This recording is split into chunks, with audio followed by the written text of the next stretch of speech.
Сәлеметсіңдер ме балалар? Бүгінгі сабақ өзіңді тексер.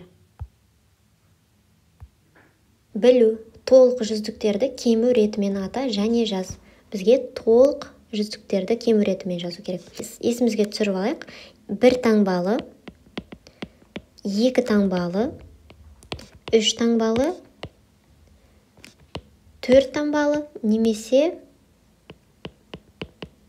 көп таңбалы деп айтамыз. Көп таңбалы сандар бар. 1 таңбалы сандар, яғни 1-ден 9-ға дейінгі сандар, 2 таңбалы сандар, 10-нан 99-ға дейінгі сандар, 3 таңбалы сандар, 100-ден 999 дейік, және 4 таңбалы сандар 1000-нан басталады.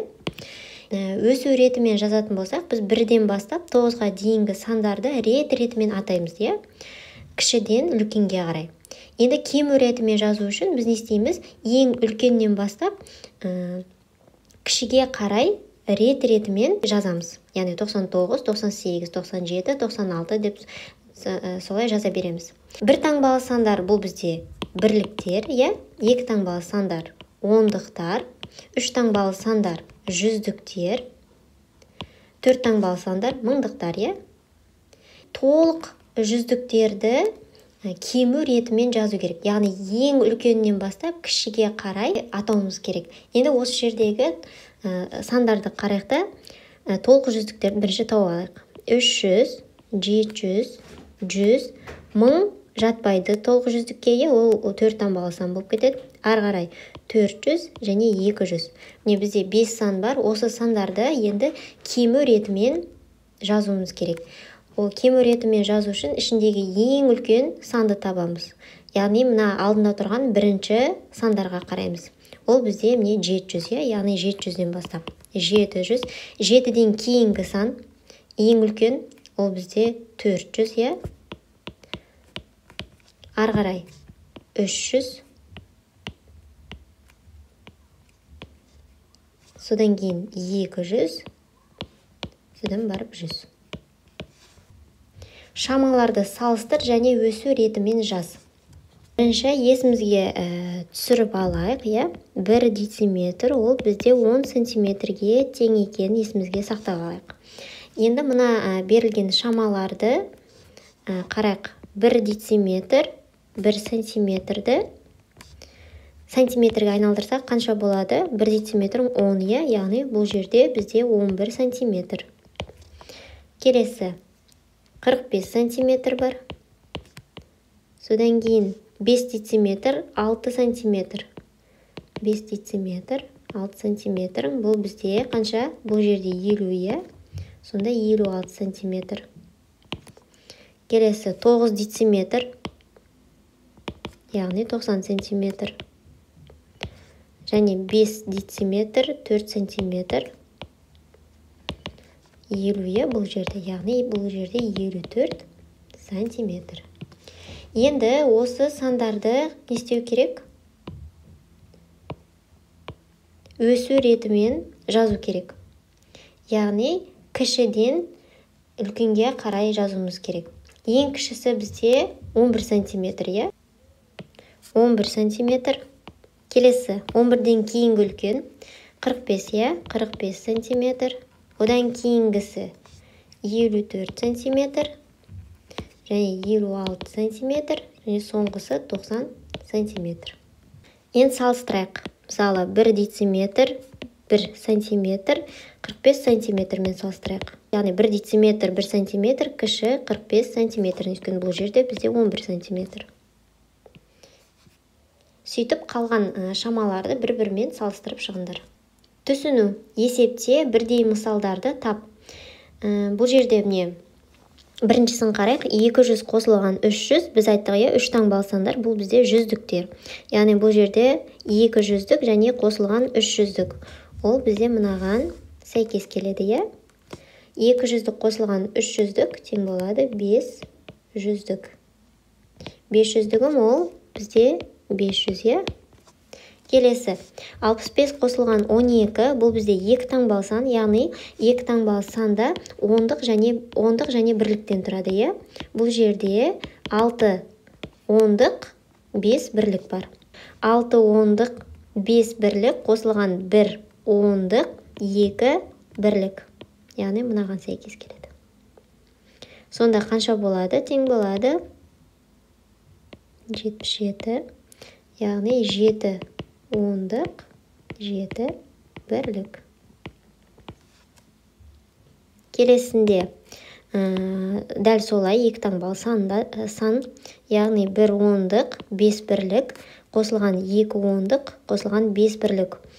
Ол бізде мына екіншіге сәйкес келеді, е? 1 ондық қосылған 5 бірлік қосылған 2 ондық қосылған 5 бірлік. 40. Тең болады 40, е? Яғни 4 ондыққа тең. Қолдану. Тексере отырып орында. Біз мына берілген айырмамен қосындыны баған түрінде орындасақ болады, солай ыңғайлы. Яғни 86 мен 32-нің айырмасы деп. Орындайық бірліктерден бастап. 6-тан 2-ні азайтамыз 4, 8-ден 3-ті азайтамыз 5. Енді азайтуды немен тексереміз? Қосумен, е? Яғни 54 қосылған 32.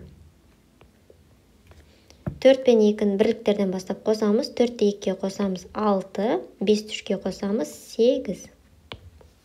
Талдау. Есептің қысқаша жазылуын немесе сызбасын орында есепті әртүрлі тәсілмен шығар. Саябаққа 25 қайың, 13 терек және 12 үлкен шырша отырғызылды. Сұрақ. Барлығы неше ағаш отырғызылды? Көзімізге елестейге қазір осы есептің сызбасын жасайық. Саябаққа, бұл сызық біздің саябағымыз болсын, е? Саябаққа 25 қайың, мынау 25 қайың болсын. Және 13 терек, 13 терек және 12